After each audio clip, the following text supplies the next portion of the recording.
Hey everyone, welcome back. We're closing in on around somewhere between 80 90 games. It's specifically around 87 to be exact. Uh, and there, as you expect, there's been some more changes. So I want to go for them first before I kind of talk about or kind of go over the game that I want to highlight. Now there's too many games to highlight that have led me to these changes. Um, And so I just want to highlight one of them just as justification for some of the changes. So I'll go ahead and get started here. The first one is we've had to cut brain freeze. And actually, before I mention the changes, I just want to say the things on the left are not directly one-to-one correlated with the things on the right. It's more like these are the changes, or these are the ones that have been cut, and these are the ones that have been put in. Brain freeze more specifically correlates with impact tremors. Um, and some of these do correlate, but some of them don't. Anyway, so first cut is Brain Freeze, and that is because I build my decks for PlayEDH Mid. And while Brain Freeze is more of a synergistic card for this deck, I was told through one of the mentors or the people who check the decks on PlayEDH that we can't run Brain Freeze with Underworld Breach. It doesn't matter if we're running, this janky version. We don't do Underworld Breach, Brain Freeze, and Lion's Eye Diamond. We're not running that combo, but still, it was considered that uh, Underworld Breach and Brain Freeze and any combo that works with those two cards is not allowed in their mid tier. And so that is a card that I did not like cutting. Actively, I would not have cut it since we have to work pretty hard to actually pull off a storm combo. We have to get like 3 to 5 cards going. But rules are rules, and so I'm cutting the brain freeze. You might have noticed that the deck name is no longer called Storm either on Moxfield. It's just called Spellslinger Combo. And again, that's just because we've cut the actual Storm card, the card that literally has the keyword Storm on it. Uh, and what I wrote over here was, Path to Exile, but it's not exactly one to one. So part of the reason why I've been going up on Exile effects. So right now, all we have is before all we had was the Swords of Plowshares, and I, I started running into people that are running um, creatures that I really don't want in play. So, like for example, Drannith Magistrate. I played against a Sephiroth list, so Sephiroth being a graveyard reanimation deck, and they played Drannith Magistrate. And I was able to kill literally everyone at the table was able to kill it repeatedly, but they just kept bringing it back. And as you know, we cannot win as a Spellslinger combo deck without reaching some kind of Spellslinging combo line. And all of those lines do involve our commander. So if Drannith Magistrate just keeps coming back, we can't win at all. Other problem cards are things like Soulless Jailer. Haven't really seen one. I only saw one, and it was kind of problematic. I'm trying to think what else. Dalty Voidwalker had a game against another list that was running black. They played Dalty the turn before we were able to combo off, and so the Dalty had Summoning Sickness. And I was sitting there thinking, I really just need more interaction, more removal. And we have a lot of bounce spells in the deck, and I just didn't happen to see one at the time. But I don't remember what exactly I cut for Path to Exile. It wasn't specifically Brain Freeze. I think it was like Swan Song or something. One of these counter spells that are good if someone else is trying to combo off, but aren't so good if they're playing a creature. Now, for those of you who play competitive Commander, you know that the format has largely been skewed over the past couple of years toward creatures. That's just something that Magic and Wizards has pushed toward. Is that they don't they want to move toward these sort of creature interactions, and less of, I'm not going to play any creatures. I'm going to add all these spells from my deck to my hand or draw into them, and then just play a ton of spells over time. And so, in a way, we're playing uh, a deck that is kind of like a storm deck without an actual storm card. And we're in a format where Wizards is pushing against this very archetyped. Um, a lot of the counter spells in competitive and the counter spells that we use in high power are cheap or free, and they tend to only counter non-creatures. So things like Swan Song doesn't counter a creature. Force of Negation doesn't counter a creature. The only one that really does is Force of Will. And a lot of our cheap spells that do cost mana also don't counter non-creatures. So an Offer You Can't Refuse doesn't counter a creature. Um, you know, Swan Song, as I mentioned, doesn't counter a creature. Flusterstorm, Dispel. There's so many things that just don't counter a creature, and there's no way we're going to run a counter spell that specifically hoses a creature, because usually what we care about is something that hoses our graveyard. So we want to stop things like Rest in Peace coming down.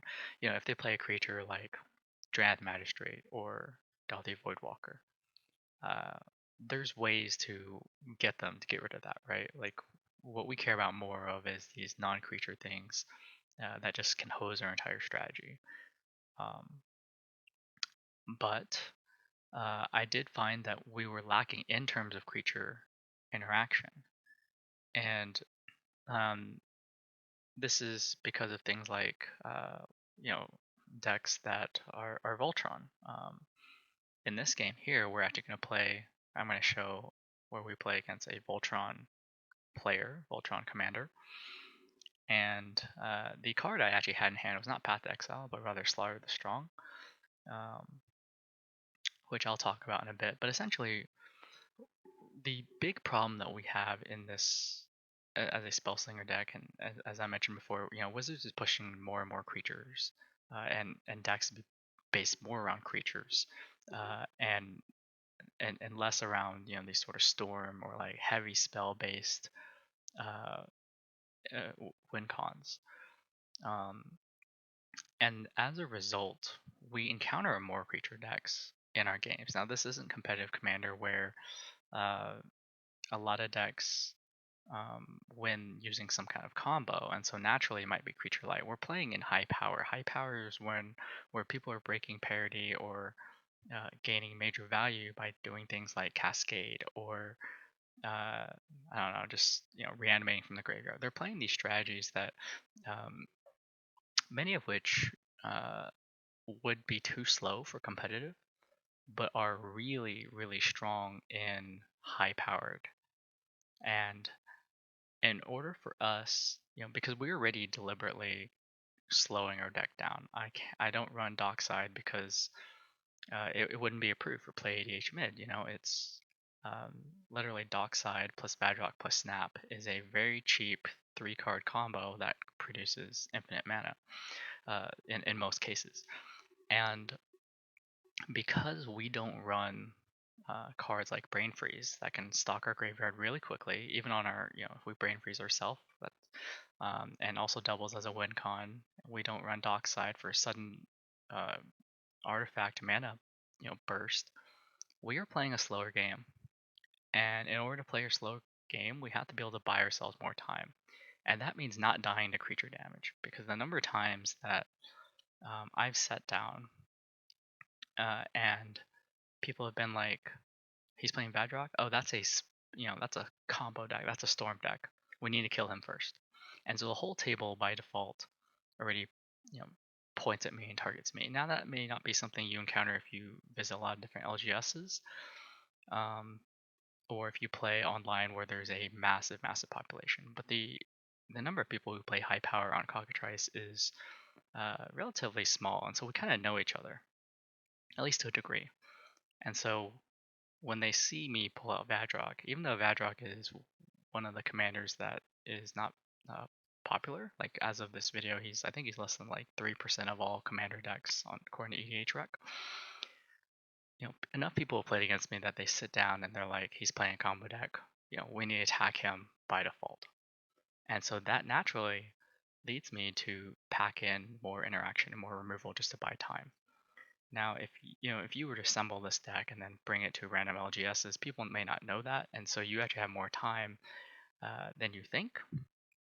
But I'm trying to build this deck so that it can actually hang with a group, right? Like if you were to play with a consistent group and they were like, we know what his Vadrok deck's capable of. You need you wouldn't be able to just bring a list that doesn't have enough interaction, can't buy you time. And so that's what cards like Slaughter the Strong and Path to Exile do. Is Slaughter the Strong gives us a second board wipe, our first one being Cyclonic Rift. Great for buying us more time. Path to Exile, great for buying us more time. So some of these others that I want to talk about. So one of them is Silence. Silence is a little bit awkward. Um, and I understand it's cheap, don't get me wrong. But part of the reason why I wanted to put Myrel back in instead of Silence, I understand Silence can also stop someone else from comboing off. And it's possible that I've already gone back and forth on these. For now, I like Myrel. Myrel does several things. First, that she is a 3/4. So, she's a 3/4, and the tokens that she makes aren't humans. And so, if we are able to swing with her at someone and we don't have a target for Vadrok to mutate onto, uh, we can mutate onto the creature token because the creature token that she creates is not attacking. So, it's not like it's just going to get blocked as a 1/1 and die. She also is a protection piece, so we don't need to actually have silence if we have her in play. We don't need to worry about anything when we're trying to combo off. And there are a number of games where I just didn't feel comfortable comboing off because we didn't have sufficient protection. And so one of the things that you'll probably notice or have noticed as this list has evolved is that the number of protection pieces has gone up. We've reduced the number of sort of win cons into the ones that I feel most comfortable with, and we've gone into the um, the cards that increase consistency for those win cons, and then also add protection. And that's just the natural evolution of the deck. Is as it becomes this well-oiled machine, protection is the natural part of it. Whereas starting out, the deck may not necessarily have as much protection outside of just some counter spells because you haven't played it. You haven't found like, oh, every time I go off, I just don't have enough counter spells to stop all the interaction. And so things that just protect you are good, and that makes me want to put Myrel back in. And I've tested with Myrel back in, and I've liked it, honestly. The other one I want to talk about here is our looters. So Hedron Crab and Faithless looting, and even Dack Fayden. These are cards that allow you to loot. Now, of these, I think Dack Fayden and Faithless looting are uh, better than Hedron Crab. The issue I've had with Hedron Crab is you don't really control what goes into the graveyard. And that was great for the first, I don't know, 40, 50 games. But then I started to notice that if someone saw that a key card entered my graveyard, or like they see me milling myself with Hedron Crab, uh, they start to exile my graveyard, or they target me with their exile graveyard effects. And even though what we care about most is our win cons, some of our loops require cards that aren't specifically our win cons. So some of our loops require, you know, digging with Frantic Search. And I've had people exile my graveyard even though it was just lands and a Frantic Search. And I'm like, okay, so that actually turns off a number of loops that we would do with Frantic Search that eventually get us to one of our winning lines. And so I wanted to change, I wanted to swap out Hedron Crab for something that allows us to choose what we discard. But not only that, you'll notice that I'm cutting Faithless and Dack, and that even though they let us choose what we discard, and that is because we need more card advantage, um, and that kind of ties in with Teferi as well. But in playing this list, I often find that we're running low on cards, and we're really just trying to dig toward our next wheel, right? Like we play cards like Faithless Looting, Dack Fayden. We target ourselves. We draw 2, discard 2. If we played Faithless, it's kind of like a -1. You played 1 card to dig 2, but you didn't really add any more cards to hand. And really, we're digging for like another board wipe, or not board wipe, but a wheel. And I've played enough games now to where people have recognized how this deck works and they counter the wheel. And then we enter top deck mode and we're pretty much out of the game because we can't just luck into our combos. And so I wanted to add Shorikai. Shorikai does two things. Firstly, that I've kept Emery in there. Emery is important um, because it allows us to recur artifacts. So when we play Emery, yes, it does cause us to mill 4, and it may cause us to mill a key card. However, it's not as bad as, milling every time with Hedron Crab and not necessarily knowing what you hit. I'm willing to take, 4 random cards rather than, Hedron Crab potentially milling us 9 random cards that we don't get to choose from. Because in those 9, it's possible that we hit a card that we care about, and then our opponents, who are already wary of us because we've been milling with Hedron Crab, they're like, okay, it's time to exile his graveyard. And so I'm fine taking the chance with Emery. Besides the fact that Emery is a mutate target, costs 1 less for each artifact we already have in play, and it allows us to recur our artifacts. We don't really have any artifact recursion in this deck besides Underworld Breach, and having a second recursion is good. I also like it because it allows us to put in Shorikai, and if Shorikai gets destroyed, Emery can, we can recast Shorikai with Emery, so it kind of adds another line of synergy there. Shorikai also does something that benefits us, and that is it creates pilot tokens.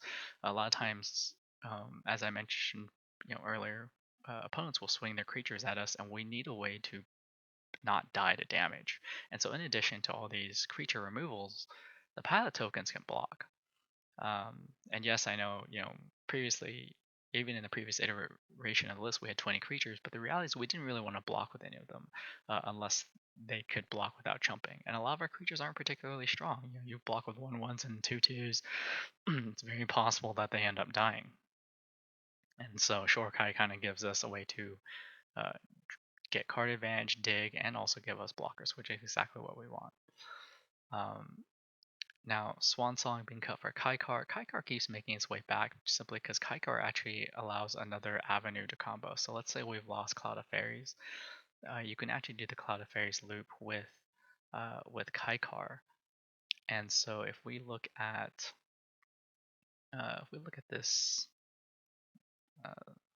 we just go back to the primer here. I've added Kykar in here. The original loop is still Cloud of Fairies, but if you have Kykar and a non-human creature you can mutate onto, you can still do this loop without needing the Cloud of Fairies. And of course, we still have our Spellseeker Ephemerate Snap Twin Flame line. Spellseeker Ephemerate can grab us the 2 pieces that we're missing, and so if really we're just if we have Spellseeker in hand, we can Spellseeker to grab Ephemerate. Ephemerate grabs the other 2 pieces for this combo, and then literally, we have several tutors that can grab Cloud of Fairies, and then a couple tutors that can grab Kykar, or we can naturally just draw into Kykar. And so it increases the consistency there.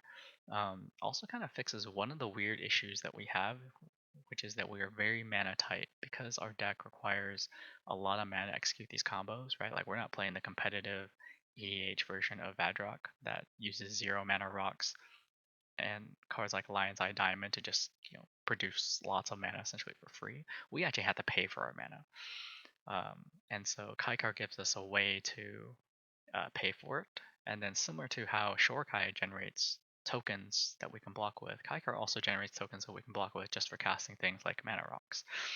And so it allows us to, as I said, kind of like the theme of this entire video, it buys us time. So Faithless Looting and Dack Fayden for Slaughter Strong and Impact Tremors. Part of the reason why I took out Dack Fayden is because we don't have a way to win with him. He's just a 3 mana dig. And like I said, digging is not as big here anymore in this evolved evolution list as it is to buy time. Because you can dig more Dack Fayden, and plus Dack Fayden a lot of times was just pay 3 mana, I dig, and then because we're a creature light deck already, they just swing into him and kill him. And so it's like we pay 3 mana to dig 2, and I'm not a fan of that. I would much rather have card advantage like Shorikai and removal like Slaughter Strong so that we can buy ourselves more time, because I found that we have to just get lucky if we're gonna play these dig spells in place of removal spells for creatures. We're hoping to get lucky by digging faster, and that strategy, that concept is just weak to things like if our opponent has graveyard removal. Okay, well then we just dug into something, and then they saw that we put a win con in the graveyard, and then they exiled our graveyard, and then we're screwed. And we really wish that we had a creature removal spell. And so that's kind of what we've kind of swapped these for, is we're moving away from this rapid try to dig and dump our graveyard, our deck into the graveyard, and more for, okay, we're selectively deciding what goes in the graveyard. We have more um, we have more things that we might want to recur. We have ways to stave off creature damage that also kind of work with our combos. The deck is just more resilient overall, and that's what we're hoping to do as we move into the final 15 games and iteration of this deck. Is really build this sort of resilience for playing the long game, become less of a glass cannon, dump everything in the graveyard, try to combo, and then hope that they don't like remove our graveyard or somehow stop our combo. Now, Impact Tremors, this one I put in and I'm kind of debating. So Impact Tremors is a card that lets us win through damage using any of these loops that go mana neutral. And so if you've got this sort of loop here where you're just repeatedly playing creature, mutating Vadrok onto it, uh, and then snapping back to hand, you're basically storming off with infinite enter the battlefield triggers. And the issue with our current, so there's really two main win cons in this deck, right? So the first one is you have infinite Vadrok triggers, and then you cast Twin Flame an infinite number of times. That creates infinite hasted creature tokens. That wins, but it also doesn't win if they have a fog effect. Your loop stops, and you can't actually execute the loop again after it's stopped unless you happen to have a way to cast Snap repeatedly or something like that. And so I wanted a way that can win without just relying on this win con. And we lost Brain Freeze, and so we can't do the mill plan anymore. And so I thought, well, we need Impact Tremors. That's the only thing I think of really. We could also play Perforos, but the issue is that Perforos costs like 4, and it can be difficult to get Perforos into play. Perforos is also something that when people see it, even if you just like mill it to the graveyard, they're like, oh, he's playing Perforos, and then they will immediately want to exile your graveyard, or if you manually cast Perforos for whatever reason, it creates this problem where everyone hates you. And so if you weren't already the target of the whole table, you now are. And we want to, not die as much as we can before we can combo off. And so Impact Tremors is what I put in now. The other issue I had, even with the Breach line, obviously the Breach line would have, or not the Breach line, the Brain Freeze. Brain Freeze line would have been more elegant just because we can cast it to mill our own deck in the graveyard in the turn that we're trying to win, and then we can also cast it with Underworld Breach to mill our opponents out. Of course, that works in competitive to a degree, assuming they can't flash Anthas's Oracle. It doesn't always work in this format. And some of you who play competitive, that competitive decks need some seriously heavy modifications, or at least a lot of them do, in order to play in high power, just because there are assumptions made about competitive and the way that competitive works that are just vastly different from high power. One of those assumptions obviously being that you can get overrun with masses of creatures. Outside of certain decks like Njila, that probably isn't going to happen to you in competitive, but in high power this seems to happen all the time. And so we need ways to get around the sort of resiliency we see in high power. One of those resiliencies is having Eldrazi in your deck. So there's people who play like Ulamog in their deck, And so even in the games where I was testing, and I was like, okay, I brain freeze everyone, and then someone's like, by the way, I have Ulamog, so you can't even mill me out. And I'm just like, okay, I got to come up with another way to win. And so uh, previously we had that these two would have been, mill everyone out, and then Twin Flame is the second win con, and then now I've changed it to infinite damage or infinite, you know, damage from combat. Obviously, this doesn't work if someone plays Angel's Grace, but I'm hoping that with the amount of protection we have, things like Grand Abolisher, Myrel, as well as counter spells, Tidal Barracuda, those sorts of things that prevent our opponents from doing things on our turn, that we can stop them from playing something like Teferi's Protection or Angel's Grace in order just to get around, our infinite damage win cons. So that's pretty much that. The main reason, I think I covered why I wanted to cut Swan Song, because we are already packing a good number of counter spells. I don't feel like I've necessarily needed more counter spells. Again, you gotta use counter spells conservatively. Use them on things that are deliberately going to stop you from winning the game, or like if they cast like a Rest in Peace, or if they're about to win the game, then yes, use a counter spell. But if they're playing something like Sylvan Library or Ristic Study, don't counter it. Everyone at the table hates that card, and someone else is going to deal with it, most likely. So you want to save your counter spells and removal for the things that matter to you. And same thing goes for stacks pieces. If someone plays Hokori and you happen to have a bunch of artifacts, you don't need to counter Hokori or get rid of it. Let someone else deal with it. Save your counters removal for things that will stop you from actually winning the game. And so Swan Song, goes out. I felt like it doesn't stop creatures anyway. We need more ways to stop creatures. And plus, putting Myrel back in, and I might put it in silence. I might figure out how to put silence back in. Myrel already kind of protects us on the turns that we're trying to go off. Skyclave Apparition, kind of the same thing here. Skyclave Apparition does have the advantage of hitting any non-land permanent. The issue with Skyclave is that it's double white, and having played this deck enough times now, even cards like Ranger Captain of Eos can be tricky to cast because of this double white.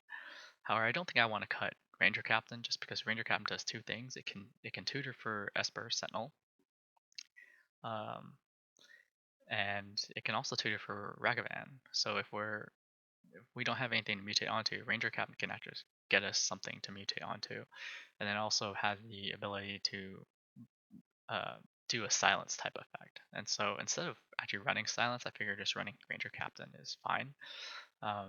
Obviously, it might be better if we could run both, but I've often found silence kind of be a dead card in hand, and I know it sounds weird, but it's partly because we're not playing competitive commander, uh, and so we're running more protection spells rather than these sorts of spells that we would actually cast on opponent's turn to stop them from comboing off. In our case, we run things like Path to Exile, and we still have a lot of counter spells, including the free counter spells, in order to stop an opponent from comboing off on their turn. And so I felt like Skyclave Apparition was just awkward to cast. And I also wanted to put another dig combo in the deck. So let's see here. Teferi, Displacer, Kitten. So this is the combo that we now have in the deck, thanks to Teferi. This is a card that is risky, because when there's another combo deck at the table, playing this just means that you're giving an opponent a window to combo off, where the only one that can interact with them is yourself. If you don't have enough counter spells to stop their protection, they combo off and win through your Teferi. And so it's a card that you don't want to just jam early. It's a card that you want to jam selectively. It's fine to jam it early on if you don't think someone combo off, because they're just going to attack and kill it, and then you can just get it back through like Underworld Breach or something like that. But this combo here will generate infinite colors mana and infinite draw, which is another way to win the game. And so we've added that. into the primer here, and this is just another way to add consistency. And I'm a huge fan of combos that have built-in protection, and this is a combo that happens to have built-in protection. And so, yeah, in previous iterations I ran Narset per Veils just because we run wheels. The issue, as you know, is that there are plenty of games where I cast Narset and then a wheel, and then someone still was able to get back in the game and win through it. So Narset plus a wheel is pretty strong, but it's not as good as like this one, which is built-in protection and actually just combos and wins you the game.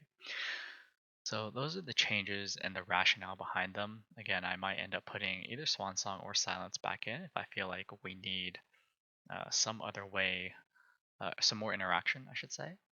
And it's entirely possible that Impact Tremors just ends up going. But I really don't know of another win con. I don't know of what else we can do without drastically changing how the deck plays.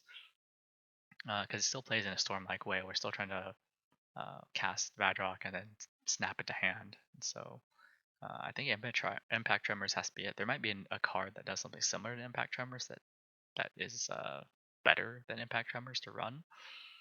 But so far, that's pretty much gonna be it.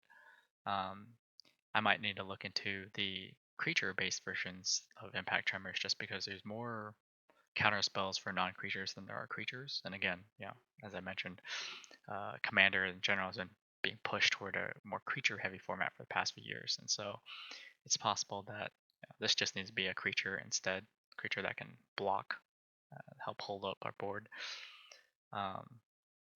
However, it does mean that we can't bring back Impact Tremors with Vadrok if needed, and so, or rather, if we were to swap with a creature, then we wouldn't be able to recur with Vadrok. That's really what I'm trying to say. But that's what I'm testing at the moment as this alternate win con. The rest of the changes so far have been pretty solid, but we'll see in the last 15 games whether I'm really missing a Swan Song or a Silence. And I honestly so far haven't missed Skyclave Apparition. Again, it's just too hard to cast for what it does. So let's go ahead and get on to the game here. So we see our opening hand, and now this one we can keep because we've got 2 lands and Shorikai. So previously I had set the mulligan rules based on mana. Now the mulligan rules are based on either combo lines or card advantage. So like anything with like Wheel of Fortune, Windfall, or Misfortune allows us to play cards and then reset our hand. Ledger Shredder, always a good creature. And then things that can tutor for Ristic Study. Shorikai is good. Spellslinger has its own line that can get us, several cards.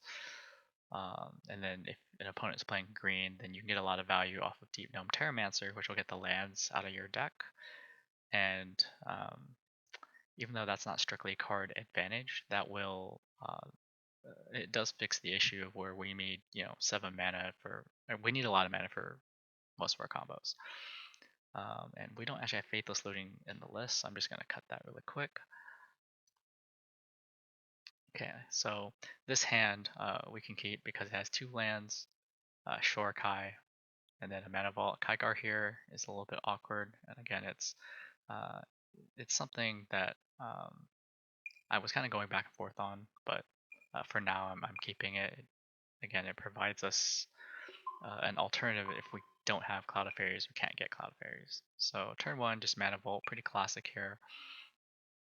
Now Cry is playing a Voltron Sithis, which generally the advantage of Voltron over fast wide creature decks is that it can be a little bit easier to deal with. The downside is that if they have a lot of protection for their commander, then it can be difficult for the whole table to deal with. So here, turn 2, pretty classic. We're going to cast Cloud of Fairies, and then we're going to cast Shorikai. and then we're just gonna go ahead and dig with Shorikai.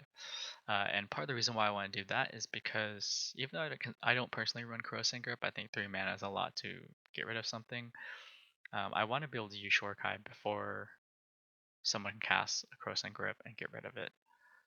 So that's partly why I did that during my main phase and not someone's end of turn.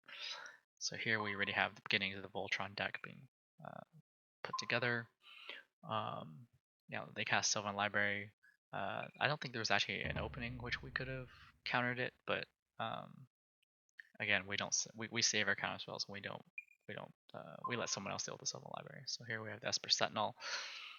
Again, more card draw. Things that allow us to go card positive compared to Faithless Looting and Dack Fayden that make us go card negative. And so here, we're about to get hit by the Voltron Commander.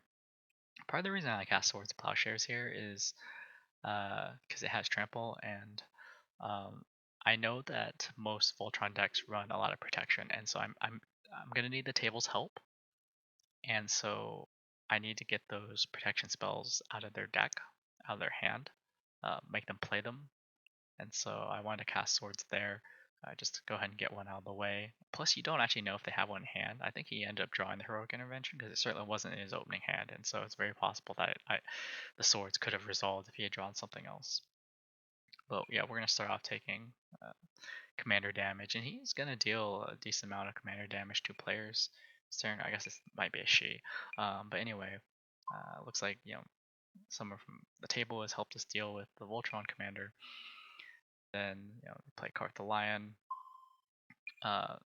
Here I just activate Shorikai, and that's mainly because I didn't have a land. I hadn't drawn a land for turn, so Shorikai allowed me to dig and actually make my land drop. Whereas if I was running something like Faithless Looting, instead of drawing 2 and then picking 1 to discard, I would be drawing 2 and picking 2 to discard, and so we'd be losing cards. Whereas with Shorikai, we gain cards. So here, we end up just playing as a second. So in this case, what I'm doing here is really trying to build up mana, right? Like we need a lot of mana to combo off. I know we have a Jewel Lotus, but if an opponent's playing artifact removal, I think first they would get rid of Esper Sentinel and then possibly, or Esper Sentinel or Shorikai. And then if they know how our deck plays, they might actually get rid of that Jewel Lotus too. And so I can't actually count on Jewel Lotus being there and being reliable. And so I wanted to get the Signet into play. Here, we're starting to see a typical wide board being built. Of course, this is a Planeswalker deck, but still some pretty powerful creatures we can expect to enter play just because this is high power. And so cards like Slaw the Strong are good. So if you watch what Cry is going to do on their next turn, they're going to, even though their commander has been locked down by the Bound of Silence and can't attack, they're going to load up the birds as like a backup Voltron option. And so you see here that this is already a 13 power bird, and if it was to swing at us, we'd have to block with the Cloud of Fairies, most likely.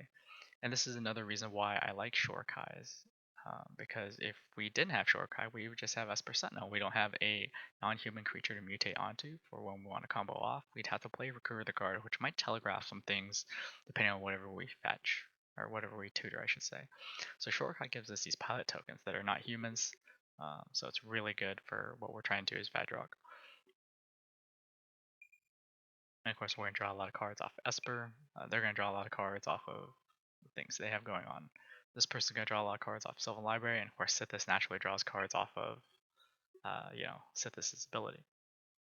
And so here we take our turn, and then I'm trying to remember what I do here. We do have a dig spell in hand, and so there is argument here for playing Slaughter the Strong, right? Like we don't actually care about these pilot tokens. If we need more pilots, we just activate Shorikai.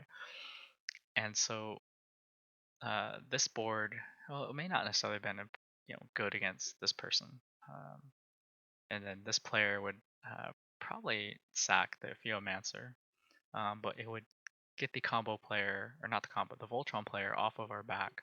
And if there's another, in many games, there'll be several players with massive creature boards, and so it allows us to get those off our back. So even though I don't actually end up casting Slaughter Strong in this game, it is still very relevant. So here I'm kind of telegraphing, right? I play a Merchant Scroll to get Mystical Tutor, and I play a Grand Abolisher, which is a protection piece. I'm basically telegraphing to the table. I'm attempting to combo off next turn. You can see Cry says Eek. And so we play the Grand Abolisher, we pass turn, and this is essentially their round to get rid of our stuff, or get rid of us before we combo off. Here, there's a so I had to counter the Holy Mantle, right? So protection from creatures means our Cloud of Fairies can't block, and then they probably would have either killed us or did a lot of damage to us. I guess in this case they wouldn't have killed us. They would get, oh gosh, they would, oh, they might have. This brings it to 20. That'd be 22. I guess 23. So it wouldn't have killed us, but it would have gotten us down to 7. And then depending on what these guys have, it could be even worse for us. And so I wanted to use an offer you can't refuse to stop that.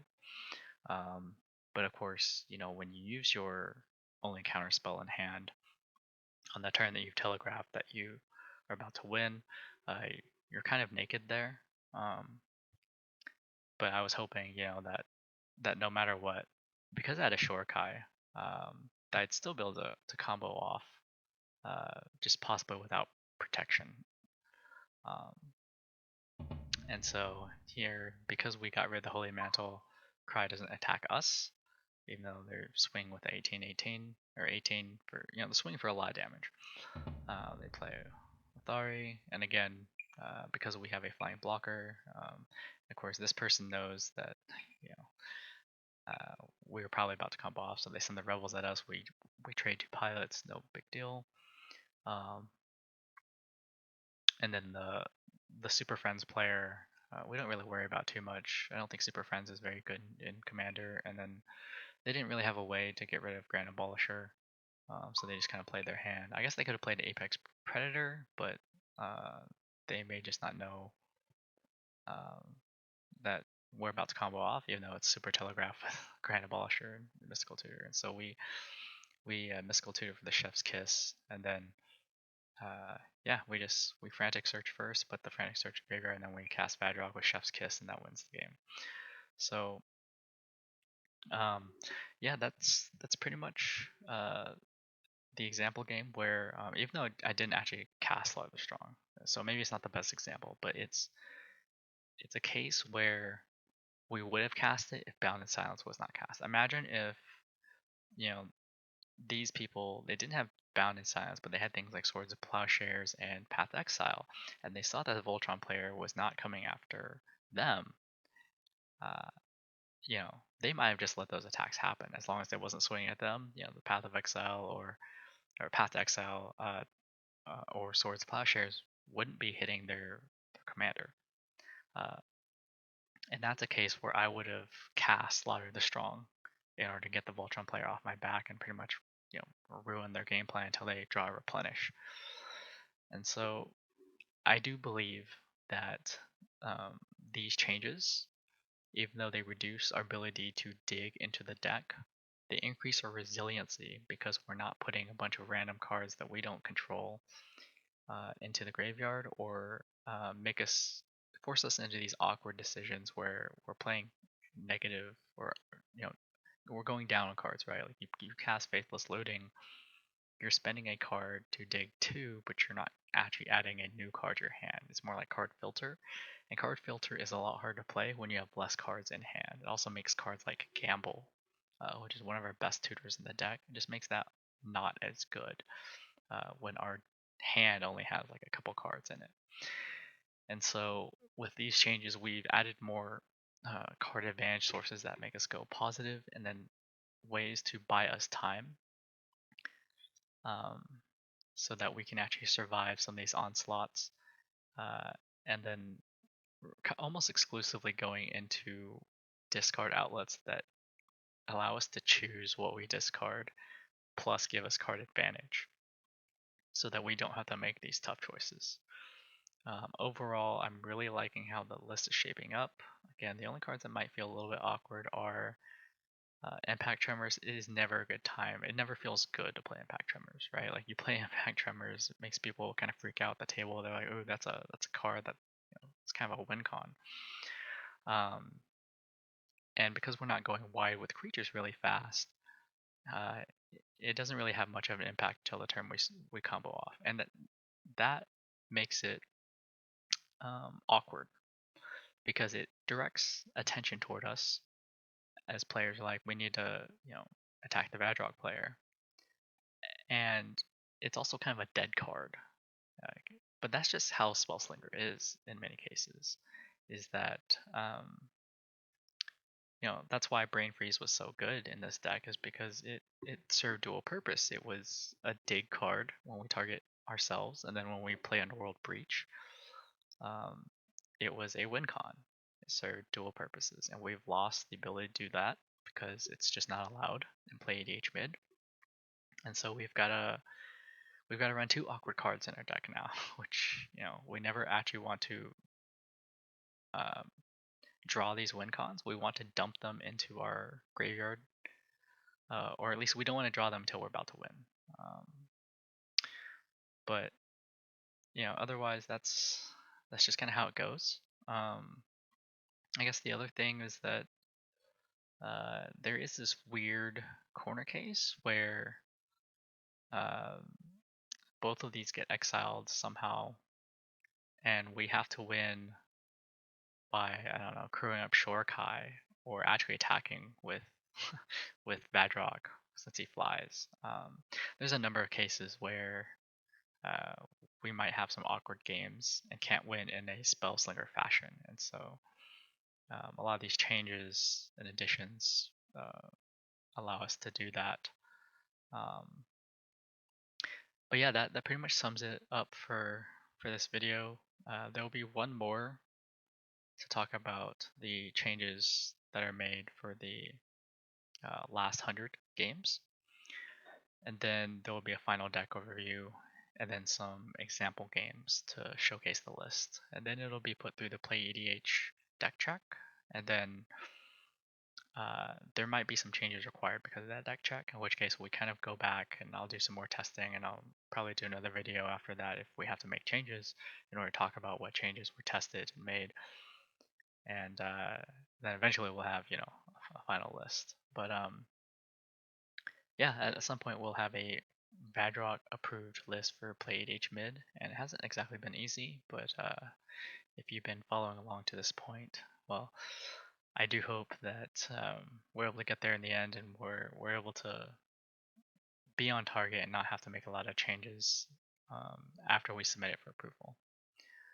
So thanks for watching, and stay tuned for next time.